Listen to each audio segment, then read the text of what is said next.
काहे सिमरिया जो जम्मै तै मर जाए। एको सिमरो नानका जो जल थल रहया समाए।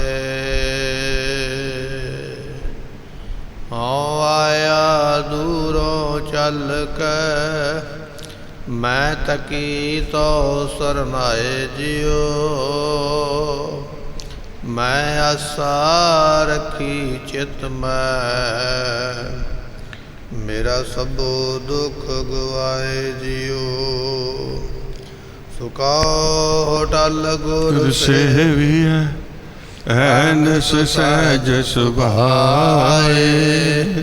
दर्शन परसिय गुरु के जन्म मरण दुख जाए।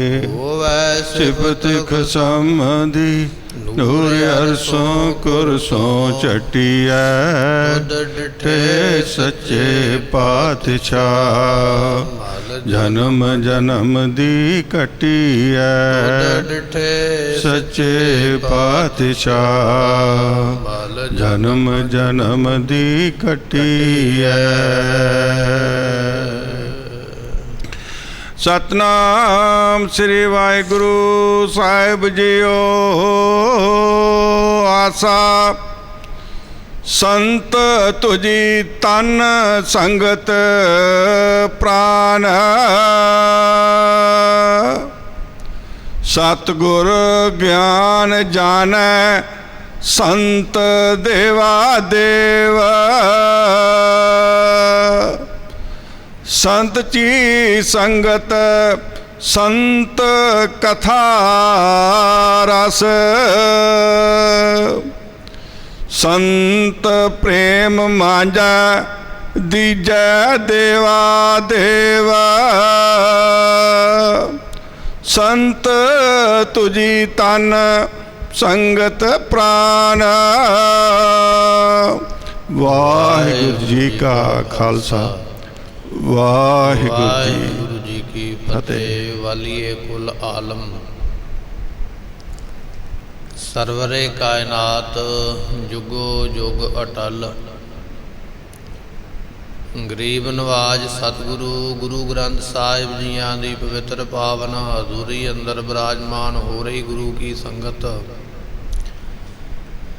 आप संगतां ने गुरु दरबार अंदर सुशोभित हुंदियां होया सतगुरां दी गुरबाणी दे रस भिन्ने कीर्तन शब्द सरवण करके मिलिया होया समा ते सवास सफले बनाए ने। इस वेले आपां हर रोज़ सतगुरां दी पवित्र बाणी लड़ीवार गुरबाणी दे अंदर सतगुरु जियां दा दिता होया उपदेश आपां हर रोज़ सरवण करदे हाँ।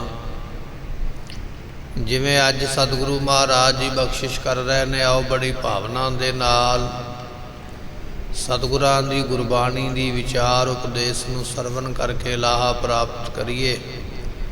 मिल के आखिए जी सतनाम श्री वाहिगुरु साहिब जी।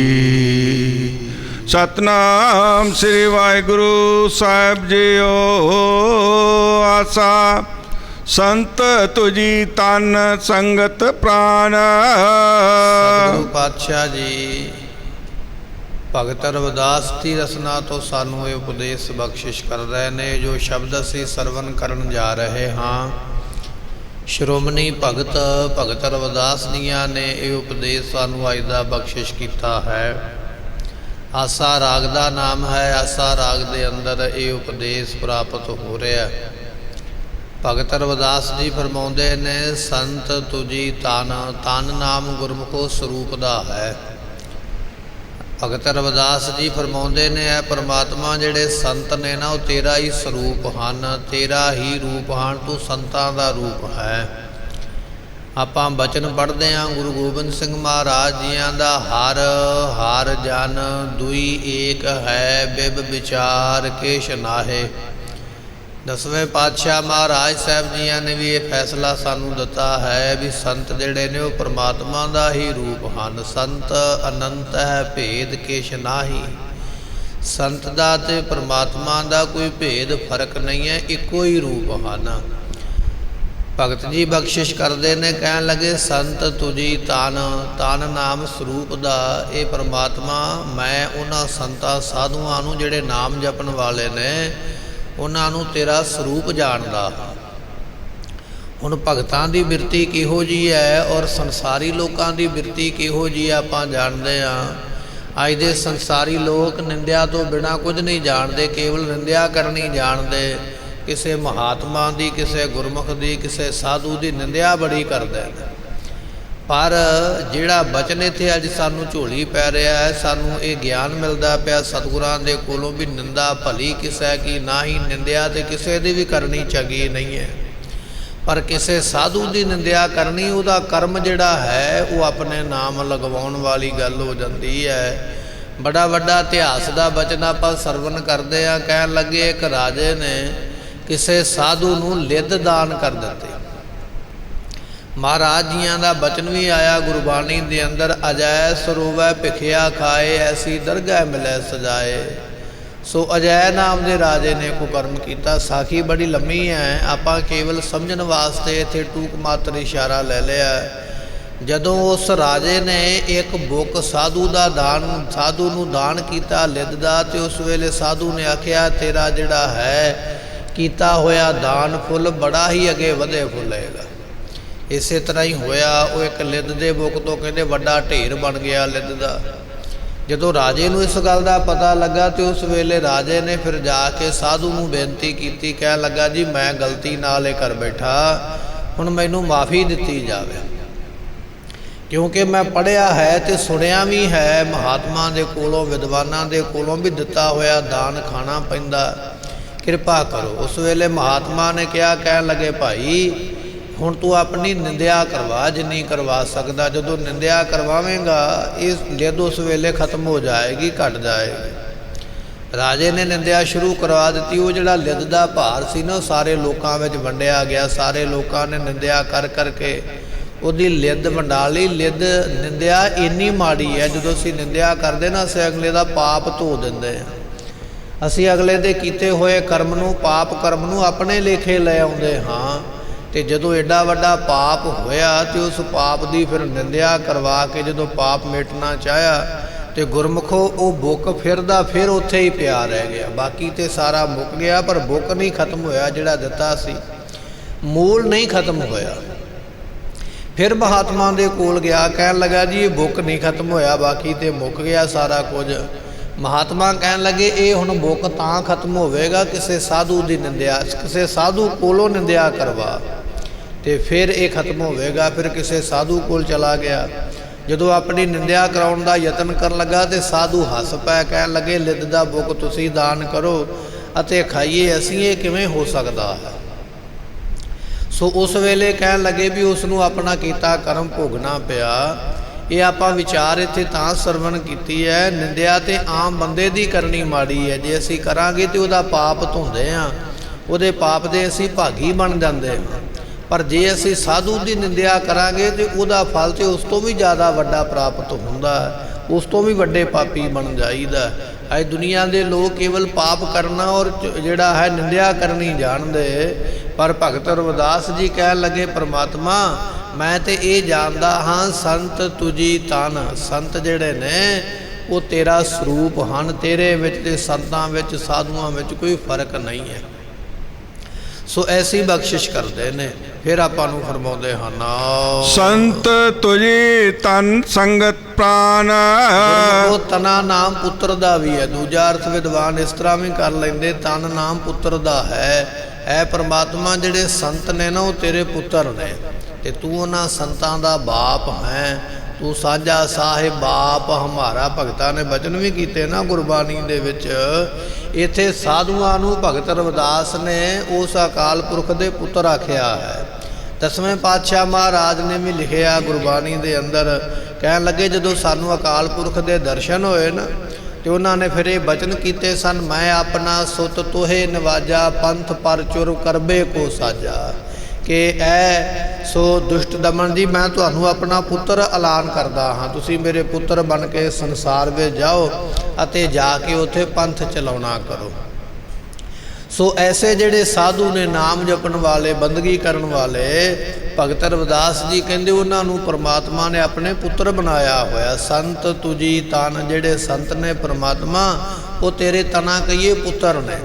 ਤੇ ਜੋ ਕਿਸੇ ਦੇ ਪੁੱਤਰ ਨੂੰ ਮਾੜਾ ਕਹੇਗਾ, ਜੋ ਕਿਸੇ ਦੇ ਪੁੱਤਰ ਨੂੰ ਦੁੱਖ ਦੇਵੇਗਾ, ਤੇ ਬਾਪ ਤੇ ਫਿਰ ਉਹਦੇ ਗੁੱਸੇ ਹੋ ਜਾਏਗਾ ਨਾ, ਨਾਰਾਜ਼ ਹੋ ਜਾਵੇਗਾ ਕਿ ਇਹ ਫਲਾਣਾ ਵਿਅਕਤੀ ਮੇਰੇ ਪੁੱਤਰ ਨੂੰ ਦੁਖੀ ਕਰਦਾ ਹੈ। ਤੇ ਜਿਹੜੇ ਸਾਧੂ ਨੇ ਉਹ ਰੱਬ ਦੇ ਪੁੱਤਰ ਨੇ। ਜਿਹੜਾ ਸਾਧੂਆਂ ਨੂੰ ਦੁਖੀ ਕਰੇਗਾ ਤੇ ਫਿਰ ਪਰਮਾਤਮਾ ਵੀ ਤੇ ਉਹਦੇ ਤੇ ਨਾਰਾਜ਼ ਹੋਵੇਗਾ ਨਾ। ਮਹਾਰਾਜ 10ਵੇਂ ਪਾਤਸ਼ਾਹ ਨੇ ਲਿਖਿਆ, 24 ਸਾਹਿਬ ਦੇ ਵਿੱਚ ਆਪਾਂ ਪੜ੍ਹਦੇ ਹਾਂ, ਸੰਤਨ ਦੁਖ ਪਾਏ ਤੇ ਦੁਖੀ, ਸੁਖ ਪਾਏ ਸਾਧਨ ਕੇ ਸੁਖੀ। ਸੋ ਜੇ ਪੁੱਤਰ ਖੇਡਦਾ ਹੋਵੇ ਤੇ ਖੁਸ਼ ਹੋਵੇ ਤੇ ਮਾਂ-ਬਾਪ ਉਹਦੇ ਵੱਲ ਵੇਖ ਕੇ ਖੁਸ਼ ਹੋਈ ਜਾਂਦੇ, ਪ੍ਰਸੰਨ ਹੋਈ ਜਾਂਦੇ। ਤੇ ਜੇ ਪੁੱਤਰ ਦੁਖੀ ਹੋ ਜਾਵੇ ਤੇ ਮਾਂ-ਬਾਪ ਨੂੰ ਚਿੰਤਾ ਪੈ ਜਾਂਦੀ ਹੈ। ਇਸੇ ਤਰ੍ਹਾਂ ਪਾਤਸ਼ਾਹ ਕਹਿਣ ਲੱਗੇ, ਸੰਤਨ ਦੁੱਖ ਪਾਏ ਤੇ ਦੁਖੀ। ਪਰਮਾਤਮਾ ਉਦੋਂ ਦੁਖੀ ਹੁੰਦਾ ਜਦੋਂ ਕੋਈ ਉਹਦੇ ਸੰਤਾਂ ਨੂੰ ਦੁੱਖ ਦਿੰਦਾ ਹੈ, ਉਹਨਾਂ ਦੇ ਉੱਪਰ ਕੋਈ ਵਿਪਤਾ ਦਾ ਸਮਾਂ ਲਿਆਉਣ ਦਾ ਯਤਨ ਕਰਦਾ ਹੈ। ਉਦੋਂ ਪਰਮਾਤਮਾ ਦੁਖੀ ਹੋ ਜਾਂਦਾ ਉਸ ਪਾਪੀ ਬੰਦੇ ਤੋਂ ਵੀ ਇਹ ਮੇਰੇ ਪੁੱਤਰ ਨੂੰ ਦੁਖੀ ਕਰਦਾ ਪਿਆ। ਸੰਤਨ ਸੁਖ ਪਾਏ ਤੇ ਸੁਖੀ, ਜਦੋਂ ਸੰਤਾਂ ਨੂੰ ਸੁਖ ਮਿਲਦਾ, ਸੰਤ ਪ੍ਰਸੰਨ ਹੁੰਦੇ, ਉਦੋਂ ਪਰਮਾਤਮਾ ਪ੍ਰਸੰਨ ਹੋ ਜਾਂਦਾ, ਮੇਰਾ ਪੁੱਤਰ ਬੜਾ ਖੁਸ਼ ਹੈ। ਇੱਥੇ ਭਗਤ ਰਵਿਦਾਸ ਜੀ ਕਹਿ ਰਹੇ, ਕਹਿੰਦੇ ਸੰਤ ਤੁਜੀ ਤਨ, ਪਰਮਾਤਮਾ ਸੰਤ ਵੀ ਤੇਰੇ ਪੁੱਤਰ ਹੀ ਹਨ। ਅਤੇ ਇਸੇ ਤਰ੍ਹਾਂ ਸੰਗਤ ਪ੍ਰਾਨ, ਜਿਹੜੀ ਤੁਹਾਡੀ ਸਤ ਸੰਗਤ ਹੈ ਨਾ ਗੁਰਮੁਖਾਂ ਦੀ, ਨਾਮ ਜਪਣ ਵਾਲਿਆਂ ਦੀ, ਉਹ ਸੰਗਤ ਵਿੱਚ ਸਾਡੇ ਪ੍ਰਾਣ ਬਚਦੇ ਨੇ।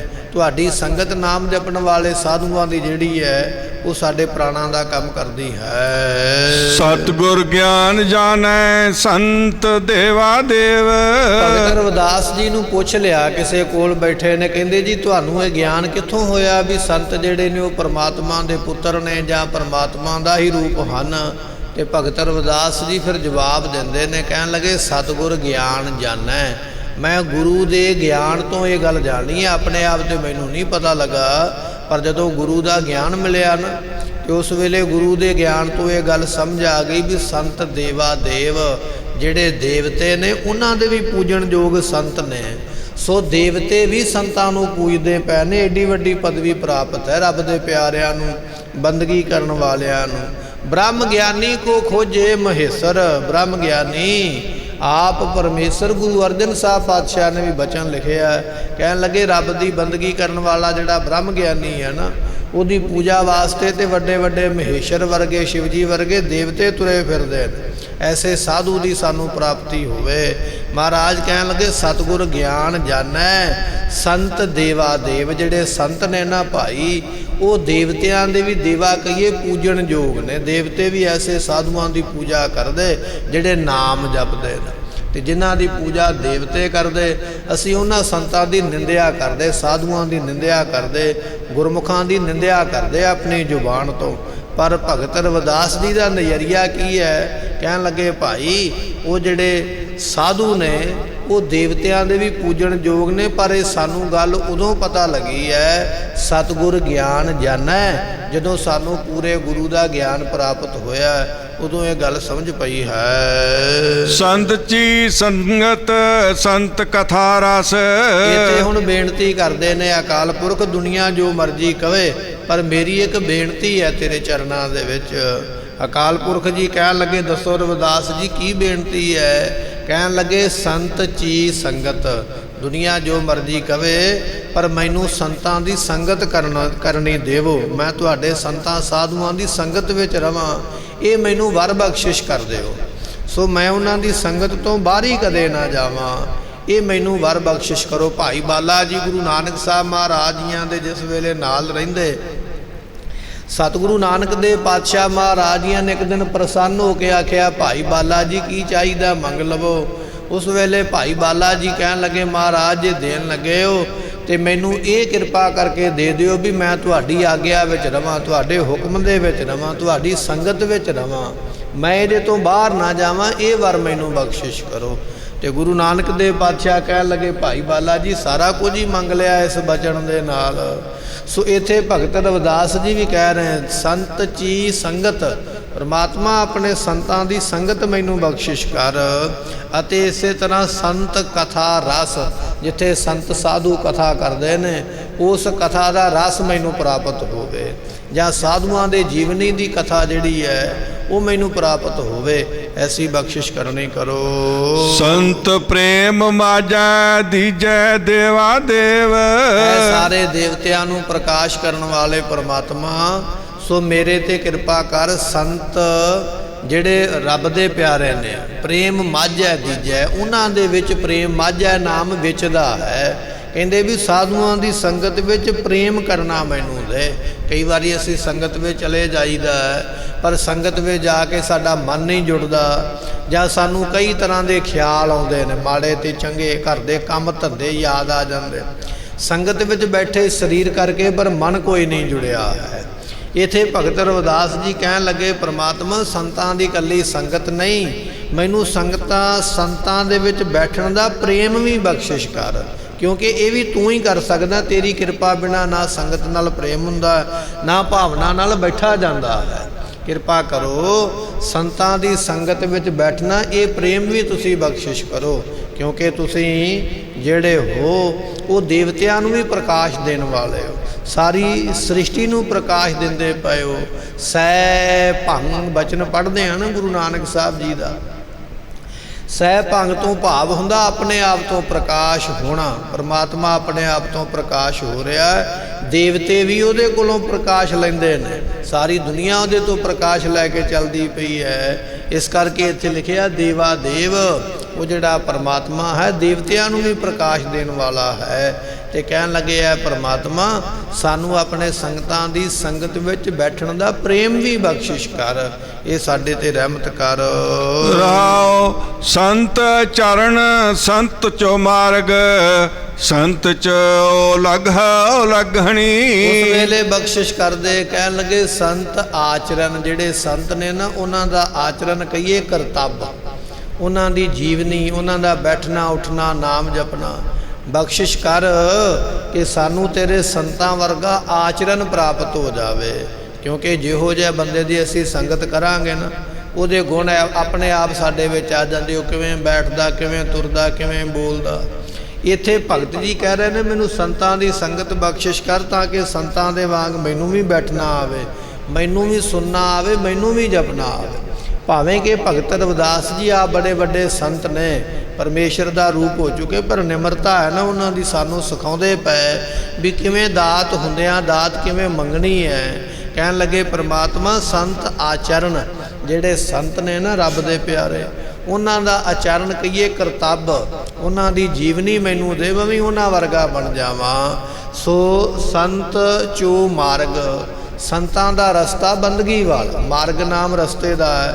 ਆਪਾਂ ਪੜ੍ਹਦੇ ਹਨ ਜਿਹ ਮਾਰਗ ਕੇ ਗਣੇ ਜਾਹੇ ਨਾ ਕੋਸਾ, ਹਰ ਕਾ ਨਾਮ ਉਹਾਂ ਸੰਗ ਤੋਸਾ। ਮਾਰਗ ਨਾਮ ਰਸਤੇ ਦਾ, ਵਾਟ ਦਾ ਹੈ। ਭਗਤ ਜੀ ਕਹਿ ਰਹੇ ਨੇ, ਕਹਿੰਦੇ ਸੰਤਾਂ ਦਾ ਰਸਤਾ ਦੇ। ਆਪਾਂ ਬਚਨ ਪੜ੍ਹਦੇ ਹਨ ਸੰਤ ਕਾ ਮਾਰਗ ਧਰਮ ਕੀ ਪੌੜੀ, ਕੋ ਵੱਡ ਭਾਗੀ ਪਾਏ। ਇਹ ਵੱਡਿਆਂ ਭਾਗਾਂ ਨਾਲ ਪ੍ਰਾਪਤੀ ਹੁੰਦੀ ਹੈ। ਅਤੇ ਸੰਤ 'ਚ ਉਹ ਲੱਗਣੀ, ਮੈਨੂੰ ਸੰਤਾਂ ਦਾ ਦਾਸਾਂ ਦਾ ਦਾਸ ਬਣਾ ਦੇ। ਜਿਹੜੇ ਸੰਤਾਂ ਦੀ ਸੇਵਾ ਕਰਦੇ ਨੇ ਨਾ ਦਾਸ, ਮੈਨੂੰ ਉਹਨਾਂ ਦਾ ਅੱਗੇ ਦਾਸ ਲਾ ਦੇ। ਮੈਂ ਤੇਰਿਆਂ ਦਾਸਾਂ ਦਾ ਵੀ ਅੱਗੇ ਦਾਸ ਬਣਨਾ ਚਾਹੁੰਦਾ ਹਾਂ, ਐਸੀ ਬਖਸ਼ਿਸ਼ ਮੇਰੇ ਤੇ ਕਰਨਾ ਕਰੋ। ਫਿਰ ਫਰਮਾਉਂਦੇ ਹਨ ਸੰਤ ਆਚਰਨ ਸੰਤ ਚੋ ਮਾਰਗ, ਸੰਤ ਚੋ ਲੱਗਣੀ। ਲੱਗ ਤੋਂ ਭਾਵ ਹੁੰਦਾ ਗੁਰਮੁਖੋ ਲਗਨ ਲੱਗਣੀ। ਭਗਤ ਰਵਿਦਾਸ ਜੀ ਕਹਿ ਰਹੇ ਨੇ ਪਰਮਾਤਮਾ ਜਿਵੇਂ ਤੇਰੇ ਦਾਸਾਂ ਨੂੰ ਤੇਰੇ ਨਾਮ ਦੀ ਲਗਨ ਲੱਗੀ ਹੈ ਨਾ, ਉਹ ਤੇਰੇ ਨਾਮ ਦੇ ਰਸ ਦੇ ਵਿੱਚ ਜੁੜੇ ਹੋਏ ਨੇ, ਮੈਨੂੰ ਵੀ ਉਹ ਨਾਮ ਦੀ ਲਗਨ ਜਿਹੜੀ ਹੈ ਲੱਗ ਜਾਵੇ। ਪਰ ਲੱਗੇਗੀ ਤੇ ਉਦੋਂ ਨਾ ਜਦੋਂ ਸਾਧੂਆਂ ਦੀ ਸੰਗਤ ਵੱਲ ਬੈਠਾਂਗੇ, ਉਹਨਾਂ ਵੱਲ ਵੇਖਾਂਗੇ, ਉਹਨਾਂ ਦੇ ਕੀਤੇ ਹੋਏ ਕਰਮ ਨੂੰ ਆਪ ਵੀ ਕਰਾਂਗੇ। ਸੋ ਇੱਥੇ ਬੇਨਤੀ ਕਰਦੇ ਨੇ ਉਹ ਲੱਗਣੀ ਤੋਂ ਭਾਵ ਜਿਹੜੀ ਲਗਨ ਲੱਗੀ ਹੋਈ ਹੈ ਨਾ ਸਾਧੂਆਂ ਨੂੰ ਨਾਮ ਜਪਣ ਦੀ, ਉਹ ਲਗਨ ਮੈਨੂੰ ਵੀ ਲੱਗ ਜਾਵੇ, ਐਸੀ ਮੇਰੇ ਤੇ ਕਿਰਪਾ ਕਰਨੀ ਕਰ। ਔਰ ਇੱਕ ਮੰਗੋ ਭਗਤ ਚਿੰਤਾ ਮਨ, ਜੇ ਪਰਮਾਤਮਾ ਦੇਣ ਹੀ ਲੱਗੇ ਹੋ ਤੇ ਫਿਰ ਮੇਰੇ ਤੇ ਕਿਰਪਾ ਕਰੋ। ਜਿਵੇਂ ਭਗਤ ਧੰਨਾ ਜੀ ਨੇ ਬਚਨ ਕੀਤਾ ਨਾ, ਆਪਾਂ ਪੜ੍ਹਦੇ ਹਾਂ, ਗੋਪਾਲ ਤੇਰਾ ਆਰਤਾ ਜੋ ਜਨ ਤੁਮਰੀ ਭਗਤ ਕਰਨ ਤੇ ਤਿਨਕੇ ਕਾਜ ਸਵਾਰਤਾ, ਦਾਲ ਸੀਧਾ ਮੰਗੋ ਘੀਓ ਹਮਰਾ ਖੁਸ਼ੀ ਕਰੈ ਨਿਤ ਜੀਓ। ਸੋ ਇਹ ਸਾਰਾ ਸ਼ਬਦ ਆਪਾਂ ਪੜ੍ਹਦੇ ਹਾਂ। ਭਗਤ ਨੇ ਇੱਕ ਤੋਂ ਬਾਅਦ ਦੂਜੀ, ਦੂਜੀ ਤੋਂ ਬਾਅਦ ਤੀਜੀ, ਕਈ ਵਸਤੂਆਂ ਮੰਗੀਆਂ ਆਪਣੇ ਜੀਵਨ ਦੇ ਨਿਰਵਾਹ ਵਾਸਤੇ। ਇੱਥੇ ਭਗਤ ਰਵਿਦਾਸ ਜੀ ਵੀ ਉਹੀ ਬਚਨ ਕਰਦੇ, ਕਹਿਣ ਲੱਗੇ ਜਿੱਥੇ ਮੈਨੂੰ ਸੰਤਾਂ ਦਾ ਤੂੰ ਦਾਸ ਬਣਾ ਦੇਣਾ, ਸੰਤਾਂ ਵਰਗੇ ਕਰਤੱਵ ਕਰਨੇ ਮੈਨੂੰ ਬਖਸ਼ਿਸ਼ ਕਰਨੇ ਨੇ, ਸੰਤਾਂ ਵਰਗੀ ਲਗਨ ਮੈਨੂੰ ਲਾਉਣੀ ਹੈ ਪਰਮਾਤਮਾ, ਉੱਥੇ ਇੱਕ ਚੀਜ਼ ਮੈਨੂੰ ਹੋਰ ਦੇ ਦੇ। ਪਰਮਾਤਮਾ ਜੀ ਪੁੱਛਣ ਲੱਗੇ ਅਕਾਲ ਪੁਰਖ ਜੀ ਕੀ ਚਾਹੀਦਾ ਰਵਿਦਾਸ ਜੀ? ਕਹਿਣ ਲੱਗੇ ਕਿ ਔਰ ਇੱਕ ਮੰਗੋ, ਮੈਂ ਇੱਕ ਚੀਜ਼ ਹੋਰ ਮੰਗਦਾ। ਉਹ ਕਿਹੜੀ ਹੈ? ਉਹ ਵਸਤੂ ਇਹ ਹੈ ਕਿ ਮੈਨੂੰ ਭਗਤੀ ਦੇ ਜਿਹੜੀ ਤੇਰੀ ਭਗਤੀ ਚਿੰਤਾਮਣੀ ਦੇ ਵਾਂਗ ਹੈ।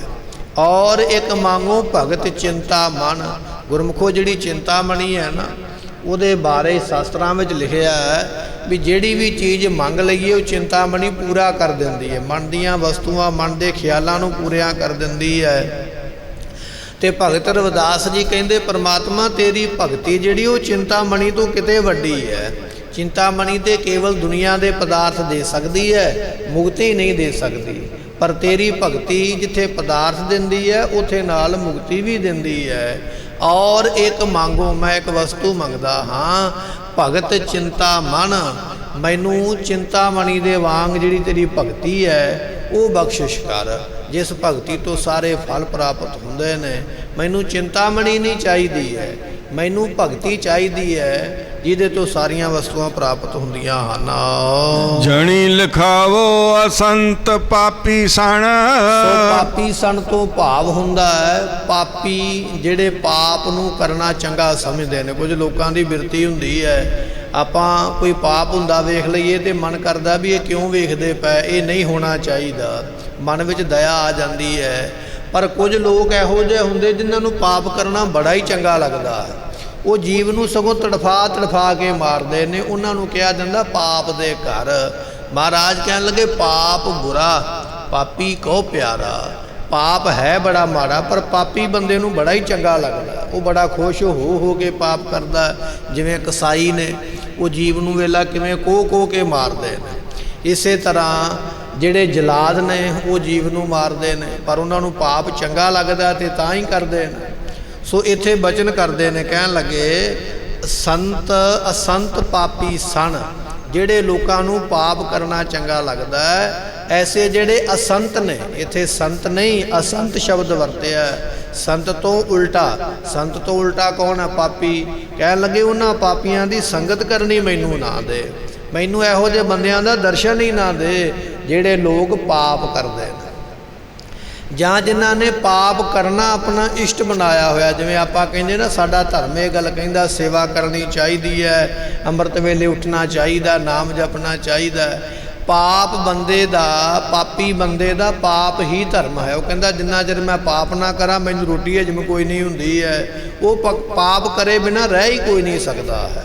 ਇੱਥੇ ਭਗਤ ਜੀ ਕਹਿ ਰਹੇ ਨੇ, ਕਹਿੰਦੇ ਜਿਨ੍ਹਾਂ ਨੇ ਪਾਪ ਨੂੰ ਹੀ ਆਪਣਾ ਧਰਮ ਸਮਝਿਆ ਹੋਇਆ ਹੈ, ਐਸੇ ਦੁਸ਼ਟ ਲੋਕਾਂ ਦੀ ਮੈਨੂੰ ਸੰਗਤ ਕਰਨੀ ਨਾ ਦੇ। ਸੰਗਤ ਕਰਨੀ ਤੇ ਦੂਰ ਦੀ ਗੱਲ ਹੈ, ਮੈਨੂੰ ਉਹਨਾਂ ਦਾ ਦਰਸ਼ਨ ਕਰਨਾ ਹੀ ਨਾ ਦੇ, ਮੇਰੇ ਮੱਥੇ ਹੀ ਨਾ ਲੱਗਣ ਇਹੋ ਜਿਹੇ ਪਾਪੀ ਲੋਕ ਜਿਨ੍ਹਾਂ ਨੇ ਪਾਪ ਨੂੰ ਧਰਮ ਸਮਝਿਆ ਹੋਇਆ ਹੈ। ਰਵਿਦਾਸ ਭਣਾ ਜੋ ਜਾਣੈ ਸੋ ਜਾਣ। ਰਵਿਦਾਸ ਜੀ ਬੜੇ ਵੱਡੇ ਬਚਨ ਗੁਰਮੁਖ ਹੋਏ ਸਾਡੀ ਝੋਲੀ ਪੈ ਰਹੇ ਨੇ। ਕਹਿਣ ਲੱਗੇ ਭਾਈ ਬਚਨ ਇਹ ਹੈ ਰਵਿਦਾਸ ਭਣੈ। ਭਗਤ ਰਵਿਦਾਸ ਜੀ ਕਹਿੰਦੇ ਨੇ ਜੋ ਜਾਣੈ ਸੋ ਜਾਣ। ਦੁਨੀਆ ਦੇ ਲੋਕ ਸਾਧੂ ਨੂੰ ਜੋ ਮਰਜ਼ੀ ਜਾਣੀ ਜਾਣ, ਮੈਨੂੰ ਕੋਈ ਫਰਕ ਨਹੀਂ ਪੈਂਦਾ, ਕਿਉਂਕਿ ਜਿਹੜਾ ਸੰਤ ਦੀ ਨਿੰਦਿਆ ਕਰਨ ਵਾਲਾ ਹੈ ਨਾ, ਸਾਧੂ ਦੀ ਸੰਗਤ ਦੀ ਨਿੰਦਿਆ, ਗੁਰੂ ਦੀ ਨਿੰਦਿਆ ਕਰਨ ਵਾਲਾ, ਤੁਸੀਂ ਉਹਨੂੰ ਜਿੰਨਾ ਮਰਜ਼ੀ ਸਮਝਾਈ ਜਾਓ ਤੁਹਾਡੇ ਸਮਝਾਇਆ ਸਮਝੇਗਾ ਹੀ ਨਹੀਂ।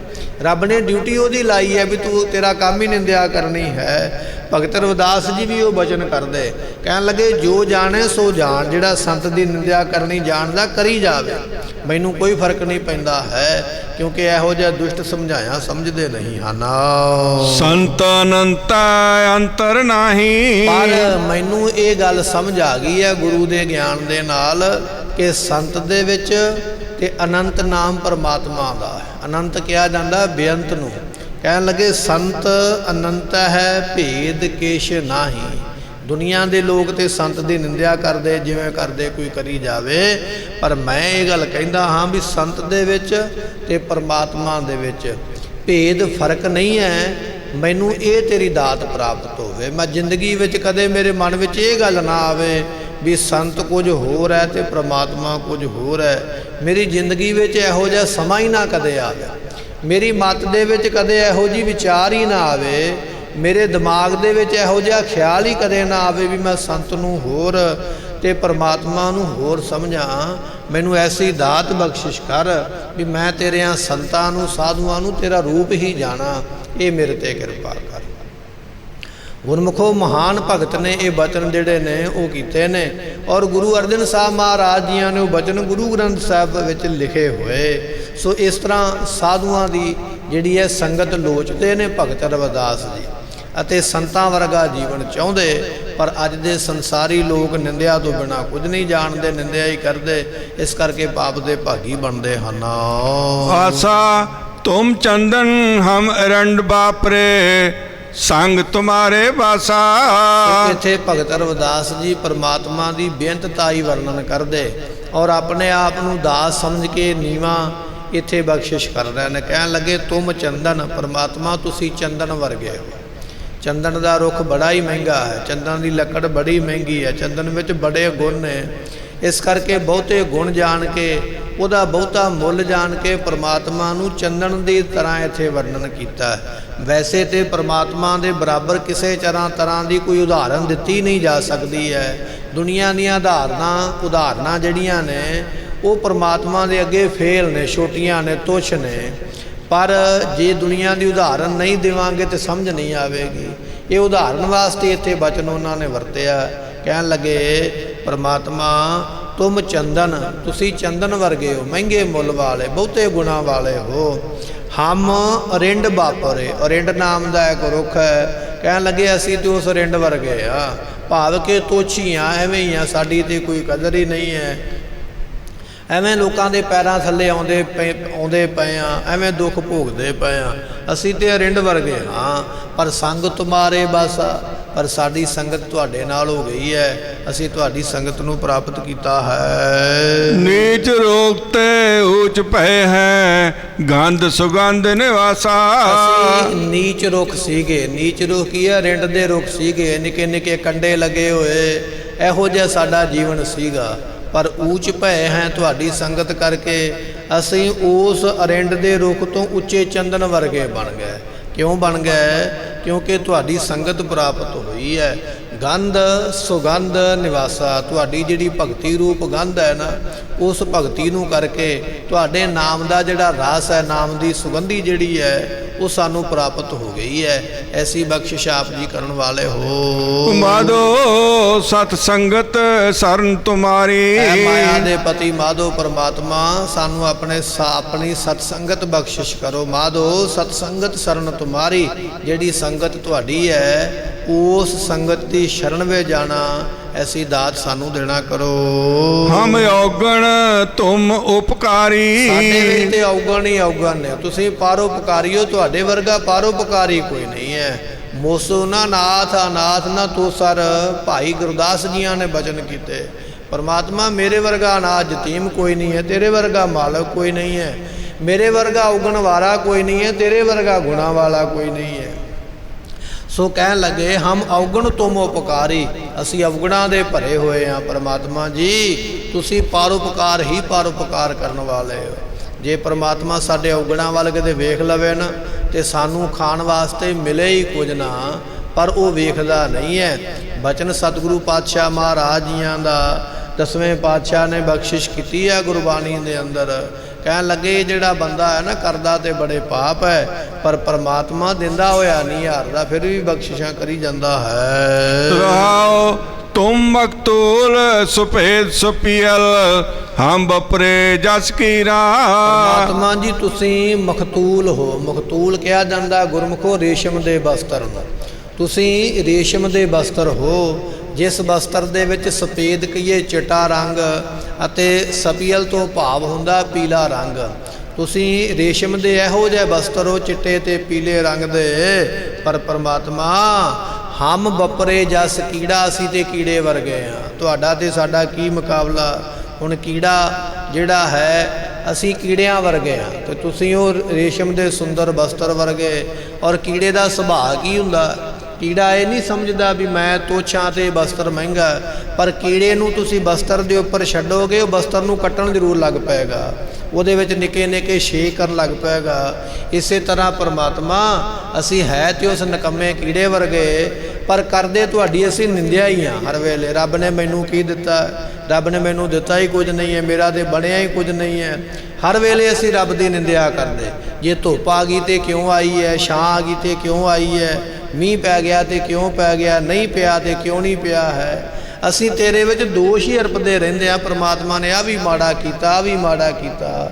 ਜਿਵੇਂ ਉਹ ਕੀੜਾ ਰੇਸ਼ਮ ਦੇ ਬਸਤਰ ਨੂੰ ਕੱਟਦਾ ਰਹਿੰਦਾ ਹੈ, ਇਸੇ ਤਰ੍ਹਾਂ ਅਸੀਂ ਵੀ ਤੇਰੀ ਨਿੰਦਿਆ ਹੀ ਕਰਦੇ ਰਹਿੰਦੇ ਹਾਂ, ਤੈਨੂੰ ਕਦੇ ਚੰਗਾ ਨਹੀਂ ਆਖਿਆ। ਫਿਰ ਬਖਸ਼ਿਸ਼ ਕਰਦੇ ਹਨ। ਤੁਮ ਮੁਖਤੋਲ ਸੁਭੇਦ ਸੁਪੀਅਲ, ਹਮ ਬਪਰੇ ਜਸ ਕੀੜਾ। ਉਹ ਕੀੜਾ ਨਾਮ ਇੱਥੇ ਤੱਪੜ ਦਾ ਵੀ ਹੈ। ਪਰਮਾਤਮਾ ਤੁਸੀਂ ਉਹ ਰੇਸ਼ਮ ਦੇ ਬਸਤਰ ਵਾਂਗ ਮਹਿੰਗੇ ਮੁੱਲ ਵਾਲੇ, ਮਹਿੰਗੀ ਪ੍ਰਾਪਤੀ ਵਾਲੇ, ਤੁਹਾਨੂੰ ਪ੍ਰਾਪਤ ਕਰਨਾ ਸੌਖਾ ਨਹੀਂ ਹੈ। ਪਰ ਅਸੀਂ ਤੱਪੜ ਵਰਗੇ ਹਾਂ ਜਿਨ੍ਹਾਂ ਦਾ ਕੋਈ ਮੁੱਲ ਹੀ ਨਹੀਂ ਹੈ, ਐਵੇਂ ਤੁਰੇ ਫਿਰਦੇ ਦੁਨੀਆ ਦੇ ਵਿੱਚ। ਪਰ ਸਾਡੀ ਤੁਹਾਡੇ ਕਰਕੇ ਕਦਰ ਹੈ, ਕਿਉਂਕਿ ਉਸ ਰੇਸ਼ਮ ਦੇ ਬਸਤਰ ਨੂੰ ਤੱਪੜ ਦੇ ਵਿੱਚ ਲਪੇਟ ਕੇ ਰੱਖਿਆ ਜਾਂਦਾ ਹੈ। ਜਿੱਥੇ ਰੇਸ਼ਮ ਨੂੰ ਸਾਂਭਿਆ ਜਾਂਦਾ, ਉੱਥੇ ਤੱਪੜ ਵੀ ਸਾਂਭਿਆ ਜਾਂਦਾ, ਕਬਰ ਵੀ ਉਹਦਾ ਸਾਂਭਿਆ ਜਾਂਦਾ। ਪਰਮਾਤਮਾ ਹੈ ਤੇ ਅਸੀਂ ਨਿਕੰਮੇ ਤੱਪੜ ਵਰਗੇ, ਪਰ ਤੁਹਾਡੀ ਸੰਗਤ ਵਿੱਚ ਆਉਣ ਕਰਕੇ, ਤੁਹਾਡਾ ਨਾਮ ਲੈ ਲੈ ਕੇ ਅਸੀਂ ਤੁਹਾਡੇ ਨਾਮ ਨੂੰ ਵਰਤਦੇ ਹਾਂ। ਮੈਂ ਗੁਰੂ ਕਾ ਸਿੱਖ ਹਾਂ, ਮੈਂ ਗੁਰੂ ਦਾ ਸਿੰਘ ਹਾਂ, ਅਸੀਂ ਤੁਹਾਡਾ ਨਾਮ ਵਰਤਦੇ ਹਾਂ। ਹੈ ਤੇ ਅਸੀਂ ਨਿਕੰਮੇ ਬਿਲਕੁਲ, ਪਰ ਸਾਡੀ ਕਦਰ ਤੁਹਾਡੇ ਕਰਕੇ ਹੋ ਰਹੀ ਹੈ। ਜਿਵੇਂ ਰੇਸ਼ਮ ਦੇ ਬਸਤਰ ਕਰਕੇ ਤੱਪੜ ਦੀ ਕਦਰ ਹੁੰਦੀ ਹੈ, ਪਰਮਾਤਮਾ ਤੇਰੇ ਨਾਮ ਕਰਕੇ ਸਾਡੀ ਵੀ ਕਦਰ ਹੋ ਰਹੀ ਹੈ। ਐਸੀ ਤੂੰ ਬਖਸ਼ਿਸ਼ ਕਰਨ ਵਾਲਾ ਹੈ। ਸਤ ਸੰਗਤ ਮਿਲ ਰਹੀ ਏ ਮਾਧੋ, ਜੈਸੇ ਮਦ ਮਖੀਰਾ। ਸਾਨੂੰ ਆਪਣੀ ਸਤ ਸੰਗਤ ਦੇ, ਅਸੀਂ ਸੰਗਤ ਵਿੱਚ ਇਸ ਤਰ੍ਹਾਂ ਮਿਲ ਕੇ ਰਹੀਏ। ਮਦਪ ਨਾਮ ਗੁਰਮੁਖੋ ਸ਼ਹਿਦ ਦਾ ਹੈ ਤੇ ਮਖੀਰਾ ਨਾਮ ਮੱਖੀਆਂ ਦਾ ਹੈ। ਜਿਵੇਂ ਸ਼ਹਿਦ ਦੀਆਂ ਮੱਖੀਆਂ ਸ਼ਹਿਦ ਨੂੰ ਕਦੇ ਛੱਡ ਕੇ ਨਹੀਂ ਜਾਂਦੀਆਂ, ਉਹਦੇ ਉੱਪਰ ਚਿੰਬੜੀਆਂ ਹੀ ਰਹਿੰਦੀਆਂ ਹਰ ਵੇਲੇ। ਸਾਨੂੰ ਇਹੋ ਜਿਹੀ ਸਤ ਸੰਗਤ ਦੀ ਲਾਲਸਾ ਬਖਸ਼ਿਸ਼ ਕਰਦੇ, ਇਹੋ ਜਿਹੇ ਸਤ ਸੰਗਤ ਵਿੱਚ ਜੁੜ ਜਾਈਏ ਵੀ ਕਦੇ ਵੀ ਸਤ ਸੰਗਤ ਨੂੰ ਛੱਡ ਕੇ ਨਾ ਜਾਈਏ। ਇਹੋ ਜਿਹਾ ਸੁਭਾਅ ਸਾਡਾ ਬਣ ਜਾਣਾ ਕਰੇ। ਜਾਤੀ ਓਛਾ ਪਾਤੀ ਓਛਾ, ਓਛਾ ਜਨਮ ਹਮਾਰਾ। ਮੇਰੀ ਜਾਤੀ ਜਿਹੜੀ ਹੈ ਉਹ ਵੀ ਓਛਾ ਨਿਊਨ ਹੀ ਹੈ, ਜਾਤੀ ਵੀ ਕੋਈ ਵੱਡੀ ਨਹੀਂ ਹੈ। ਪਾਤੀ ਓਛਾ, ਪਾਤੀ ਜਿਹੜੀ ਪੰਕਤੀ ਹੈ ਸ਼੍ਰੇਣੀ ਹੈ, ਸ਼੍ਰੇਣੀ ਵੀ ਮੇਰੀ ਓਛਾ ਕਹੀਏ ਵੀ ਐਵੇਂ ਹੀ ਹੈ, ਕੋਈ ਬਹੁਤੀ ਵੱਡੀ ਨਹੀਂ ਹੈ। ਅਤੇ ਓਛਾ ਜਨਮ ਹਮਾਰਾ, ਜਦੋਂ ਸਾਡਾ ਜਨਮ ਹੋਇਆ ਉਦੋਂ ਕੋਈ ਚੰਗਾ ਲਗਨ ਨਹੀਂ ਸੀ, ਕੋਈ ਚੰਗਾ ਵਾਰ ਨਹੀਂ ਸੀ, ਕੋਈ ਚੰਗਾ ਸਮਾਂ ਨਹੀਂ ਸੀ, ਕੋਈ ਚੰਗੇ ਲੋਕ ਨਹੀਂ ਸੀ ਕੋਲ। ਇਹੋ ਜਿਹੇ ਸਮੇਂ ਵਿੱਚ ਸਾਨੂੰ ਜਨਮ ਪ੍ਰਾਪਤ ਹੋਇਆ ਹੈ। ਰਾਜਾ ਰਾਮ ਕੀ ਸੇਵ ਨ ਕੀਨੀ, ਕਹਿ ਰਵਿਦਾਸ ਚਮਾਰਾ।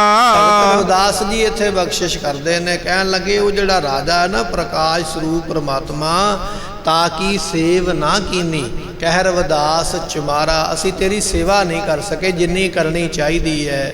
ਮਹਾਰਾਜ ਦਾ ਬਚਨ ਹੈ, ਸਾਸ ਸਾਸ ਸਿਮਰੋ ਗੋਬਿੰਦ। ਇਹ ਹੈ ਸੇਵਾ।